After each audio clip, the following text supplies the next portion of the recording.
అసలు గరికపాటిని పట్టుకొని కొయ్యాలంటున్నావు. అసలు గరికపాటి నరసింహారావు గురించి మీకు ఏం తెలుసు అండి?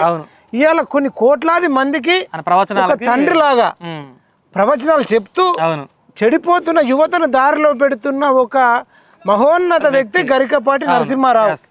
అంటే కుటుంబాల తల్లిదండ్రులు ఎట్లుండాలి, పిల్లల్ని ఎట్లా పెంచాలి, యువత ఎట్లుండాలి, మరి ఎట్లా టైం లక్ష్యాలను ఎట్లా చేరుకోవాలి, ఆరోగ్యం ఎట్లుండాలి, మంచి ఏంది చెడు ఏంది అన్ని నేర్పిస్తున్న ఒక గరికపాటి నరసింహారావుని పట్టుకొని పెద్దెరక లేదు చిన్నెరక లేదు గరికపాటి నరసింహారావు గారిది పట్టుకొని కోసేయాలి, లేదంటే నటుడు శివాజీది కోసేయాలి. What type of language this? ఉన్మాదం ఎక్కడిది? ఇది ఏంది? ఇది నా అన్వేషణ అంటే నువ్వు నా బూతులను పెట్టుకో. మరి ఇప్పుడు అన్వేషణ అంటే అన్వేషణ అంటే వెతకడం అంటే బూతులు వెతుకుతున్నావాను? ఏది పడితే అది మాట్లాడొచ్చా?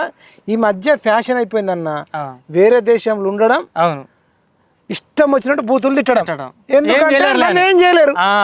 అయితే మొన్న ఇట్లనే ఒక ఆయన తిట్టి వస్తే ఐబొమ్మ రవి కాదు, ఆంధ్రప్రదేశ్ లో తెలుగుదేశం మీదనో జనసేన మీదనో బూతులు తిట్టినట్టున్నాడు. అప్పట్లో ఒకసారి ఏదో పని మీద వచ్చిండు, టక్కన పోలీసులు పట్టుకుని ఇర్రగా మరగా కొట్టిరు. నాన్ వేషణ కూడా ఎప్పుడన్నా వస్తే మాత్రం దారుణంగా ఉంటుందని తెలిసి నేను రానంటుడు.